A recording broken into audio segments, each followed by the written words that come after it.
ये टेक्निक अगर आप समझ जाते हो, जिसके अंदर आपको कुछ पॉइंट्स को हमेशा ध्यान में रखना है, इसके बाद आसानी से आप 1 मिनट से भी कम समय में किसी भी प्रॉफिट मेकिंग कंपनी के शेयर को चूज कर सकते हो जो फ्यूचर में ग्रो करेगी। तो बेसिकली ये कोई जादू मंत्र नहीं है कि इस मंत्र को पढ़ने के बाद आपको सही शेयर मिल जाएगा। ये एक पूरा प्रोसेस होने वाला है, जिस प्रोसेस को अगर आप फॉलो करते हो तो इस प्रोसेस के जरिए आप आसानी से 1 मिनट से भी कम समय में सही शेयर चूज कर सकते हो। अब देखो यहाँ ये समझो कि जब भी हम पहली बार शेयर खरीदते हैं या फिर हम जब नए नए इन्वेस्टर होते हैं, जब हम शुरुआती दौर में अपने शेयर्स को खरीदते हैं, तो हमें सबसे पहले अपने आप को ये समझाना चाहिए कि हम जो शेयर खरीदेंगे उन्हें हम लॉन्ग टर्म के लिए खरीदेंगे। ऐसा नहीं है कि आज खरीदा और आज ही बेच दिया, हमें उसे लॉन्ग टर्म के लिए खरीदना है। कम से कम 5-7 साल, 10 साल, उससे ऊपर के लिए खरीदना है। हम ये सोच के शेयर्स को खरीदेंगे। हाँ, ये बात तो सच है कि इस दौरान अगर आपने कोई शेयर खरीदा और उसमें आपको बहुत ज्यादा ही प्रॉफिट हो गया तो आप उसे बेच के प्रॉफिट कमा सकते हो, और कहीं अगर कोई शेयर अडानी जैसा निकला तो आप उसे सही समय पर बेच कर अपने लॉस को कम कर सकते हो। तो बेसिकली कहने का मतलब ये है कि ये कंपलसरी नहीं है, लेकिन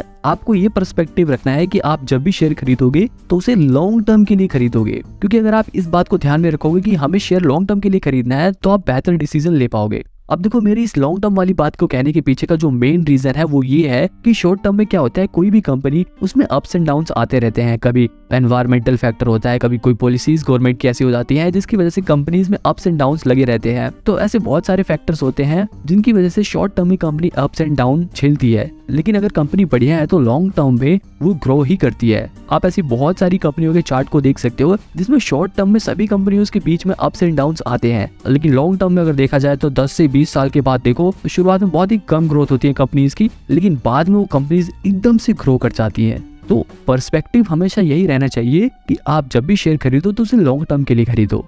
हालांकि शुरुआत में लोग जब शेयर खरीदते हैं तो वो सीखने के लिए खरीदते हैं, इसलिए वो कम शेयर्स खरीदते हैं और उन्हें जल्दी जल्दी बेच देते हैं, क्योंकि शुरुआत में लोगों में एक्सपीरियंस नहीं होता, उन्हें सब्र नहीं होता। अगर एक दिन कोई भी शेयर 5% बढ़ गया तो बहुत खुश होंगे, अगर उसी शेयर का प्राइस 5% से गिरने लग जाए तो लोगों की सांसें फूलने लगती हैं। अगर वही शेयर 2 दिन गिर जाए तो लोगों के दिमाग में आने लगेगा, यार कहीं मैंने गलत शेयर तो नहीं चूज कर लिया। और अगर लगातार तीसरे दिन किसी शेयर का प्राइस गिर गया तब तो भाई हम पूरा मन में प्लान बना लेते हैं कि अब इसे बेच के जल्दी से दूसरा शेयर खरीद लेते हैं, और इसी तरह हम थोड़े थोड़े अपने पैसे गंवाना शुरू कर देते हैं। तो हमेशा यही ध्यान में रखो, अगर आपने सही शेयर चूज किया है तो उसे लॉन्ग टर्म के लिए खरीदो। हाँ, अगर बीच में उसका शेयर प्राइस गिरता है तो आप उस समय और शेयर खरीद सकते हो, लेकिन ये मत करना कि उस सिचुएशन में आप पैनिक होकर शेयर को बेच दो। तो ये सारी बात सिर्फ ये समझाने के लिए थी कि आपको अपना पर्सपेक्टिव लॉन्ग टर्म के लिए रखना है। देखो, ये लॉन्ग टर्म वाली बात डायरेक्टली आपको शेयर चूज करने में हेल्प नहीं करेगी, लेकिन इनडायरेक्टली ये बात आपके नजरिए को बदल देगी, जिसके जरिए आप सही शेयर चूज करना सीखोगे।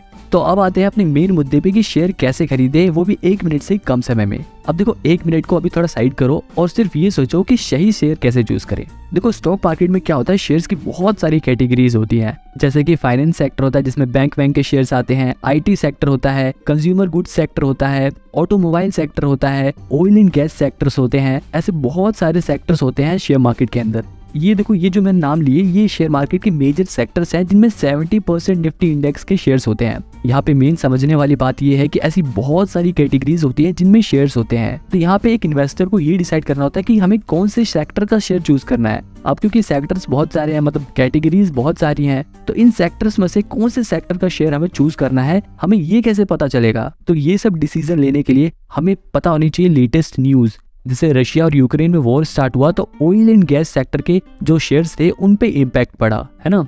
हमें हमेशा आने वाले सीजन्स को ध्यान में रखना पड़ता है। जैसे दिवाली के समय में आप देखते हो ना कि गोल्ड और ज्वेलरी की डिमांड बढ़ जाती है, तो इस समय अगर आप ऐसी कंपनियों में इन्वेस्ट करते हो जो गोल्ड या ज्वेलरी बेचती है तो उसमें आपको ज्यादा प्रॉफिट होगा, क्योंकि उन कंपनियों की सेल ज्यादा होगी, और सेल ज्यादा होगी तो रेवेन्यू भी ज्यादा होगी। इसी तरह आप गवर्नमेंट की पॉलिसीज पर नजर बनाए रख सकते हो। जैसे अगर गवर्नमेंट हाईवे और रोड बनाना चाहती है तो इस पॉलिसी से देखो कितने सारी कंपनियों पे इम्पैक्ट पड़ेगा। जैसे इस पॉलिसी से सीमेंट बनाने वाली कंपनियों के प्राइस पे इफेक्ट पड़ेगा, और आयरन और स्टील की कंपनी के शेयर्स के प्राइस पर भी इम्पैक्ट पड़ेगा, क्योंकि इन चीजों की डिमांड रोड और हाईवे बनाने के लिए पड़ती है। तो जब रोड और हाईवे बनेंगे तो इन चीजों की जरूरत पड़ेगी, जिसकी वजह से इन चीजों की सेल्स बढ़ेगी और फिर प्रॉफिट बढ़ेगा, और इसी के साथ साथ इनका शेयर प्राइस भी बढ़ेगा। तो आपको यहाँ पे यही समझना है कि गवर्नमेंट की पॉलिसी से भी कई कंपनियों के शेयर्स का प्राइस घटता बढ़ता है। अब जैसे कोविड में इंडियन गवर्नमेंट ने लागू किया था कि हमारे देश में मेड इन इंडियन वैक्सीन लगेंगी, तो गवर्नमेंट के इस डिसीजन से हमारी कंट्री के जितने भी फार्मा कंपनीज थे उन कंपनीज के शेयर्स के प्राइस काफी ज्यादा बढ़ गए। तो इसीलिए गवर्नमेंट के हर डिसीजन को आपको ध्यान में रखना पड़ेगा। इसीलिए आपको न्यूज देखना बहुत ज्यादा जरूरी है। आप जितना अवेयर रहोगे उतना आपके लिए बेटर है। आप अवेयर रहने के लिए चाहे टीवी देखो, चाहे यूट्यूब देखो, कुछ भी देखो, लेकिन अवेयर रहो।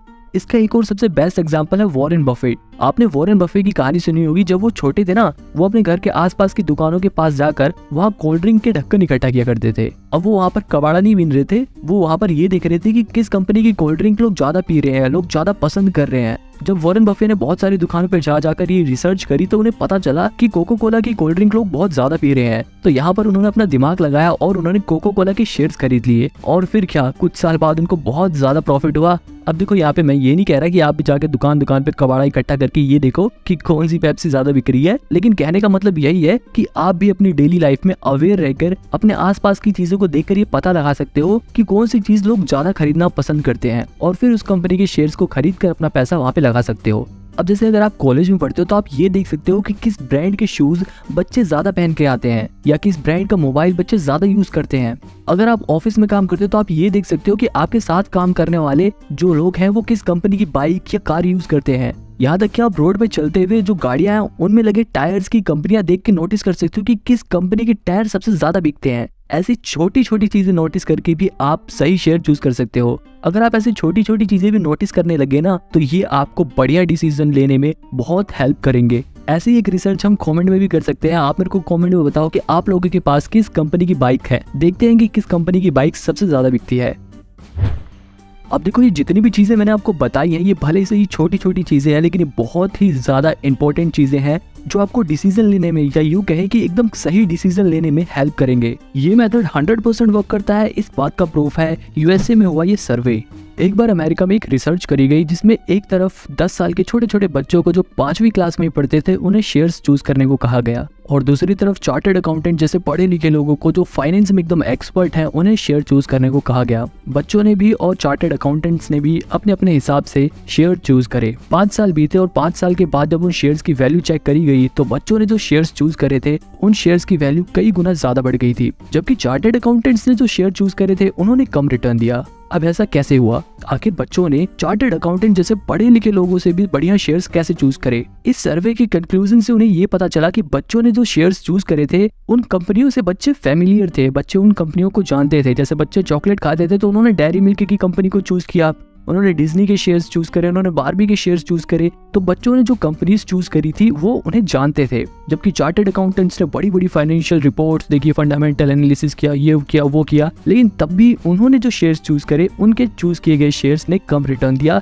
बच्चों के चूज किए गए शेयर्स के कंपैरिजन में। तो कहने का मतलब ये है कि सिर्फ पढ़े लिखे लोग ही सही शेयर चूज नहीं कर सकते, बल्कि जो एक अच्छा ऑब्जर्वर है वो भी बढ़िया शेयर चूज कर सकता है। हम जैसे आम लोग भी बढ़िया शेयर चूज कर सकते हैं, बस हमें ये टेक्निक समझनी है। और अगर आप ये सोच रहे हो कि मैंने कहा था कि आप 1 मिनट से भी कम समय में सही शेयर चूज कर लोगे और इस बात को ही बताने के लिए मैंने इतने सारे मिनट ले लिए, तो यहाँ पे आप ये देखो कि ये सारी चीजें आपको शेयर खरीदते वक्त फॉलो नहीं करनी, ये सारी चीजें आपको हमेशा अपनी डेली लाइफ में फॉलो करनी है। और अगर आप इन चीजों को फॉलो करते हो ना तो आपके माइंड में खुद ही आइडियाज आने लगेंगे कि यार ये कंपनी ना लोगों को ज्यादा पसंद है, लोग ये प्रोडक्ट ज्यादा यूज करते हैं, तो फ्यूचर में इस कंपनी का शेयर प्राइस बढ़ सकता है। देखो बेसिकली ये पूरा एक प्रोसेस होता है जिसे करने के लिए आपको कहीं और जाने की जरूरत भी नहीं पड़ेगी। आप घर बैठे बैठे भी ये प्रोसेस कर सकते हो। आप अपने घर में ही देखो किन चीजों की जरूरत आपको हर साल पड़ती है। अब जैसे सर्दियों में विक्स या फिर बॉडी लोशंस की जरूरत सभी घर में पड़ती है। आप ये देखो कि किस ब्रांड का सोप आप यूज करते हो और क्यों यूज करते हो, क्योंकि वो अच्छा है इसलिए आप यूज करते हो। तो ऐसे ही वो और भी लोगों को पसंद होगा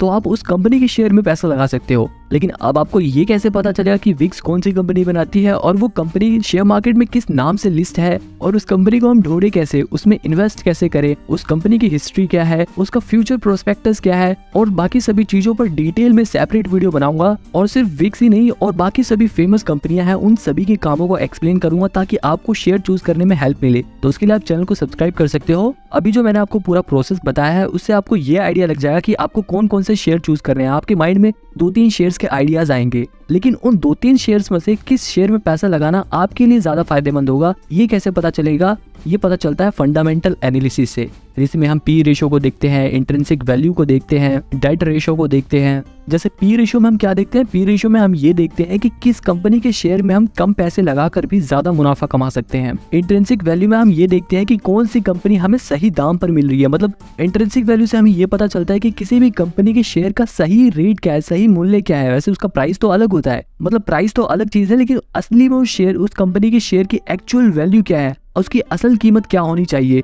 क्या वो अपनी असल कीमत से ज्यादा है या कम है, ये हमें इंट्रिंसिक वैल्यू से पता चलता है। डेट टू इक्विटी रेशियो से हमें ये पता चलता है कि कंपनी ने इक्विटी के बदले कितना कर्जा ले रखा है। ये कर्जा कंपनी के पास जितना कम होगा उतना ही कंपनी के लिए बेहतर है। अब इन सभी फंडामेंटल्स के अलावा बाकी सभी फंडामेंटल्स को मैंने काफी डिटेल में एक्सप्लेन कर रखा है, जिसके लिए आप ये वाली वीडियो देख सकते हो। तो ओवरऑल कंक्लूजन यही है कि अगर आप इन सभी प्रोसेस को फॉलो करते हो तो आपके दिमाग में 1 मिनट भी नहीं लगेगा ये आइडिया आने में कि किस कंपनी का शेयर आपको खरीदना चाहिए। अगर आप ये टेक्निक समझ गए तो आप 90% चांसेस है कि बढ़िया शेयर चूज करोगे, ऐसी कंपनियों के शेयर चूज करोगे जो आपको फ्यूचर में अच्छे रिटर्न देंगी और आपके पैसे बढ़ेंगे। वो बात अलग है कि उस कंपनी के फंडामेंटल एनालिसिस करने में, उसका टेक्निकल एनालिसिस करने में आपको टाइम लगेगा और उसमें आपको टाइम देना भी चाहिए, क्योंकि अगर आप फंडामेंटल और टेक्निकल एनालिसिस में टाइम दोगे तब आप एक बढ़िया कंपनी चूज कर पाओगे। यहाँ इन प्रोसेस से आपको सिर्फ बढ़िया शेयर का आइडिया मिलेगा। आई होप आपको ये वीडियो पसंद आई होगी। अगर वीडियो पसंद आई तो वीडियो को लाइक करके चैनल को सब्सक्राइब कर लो।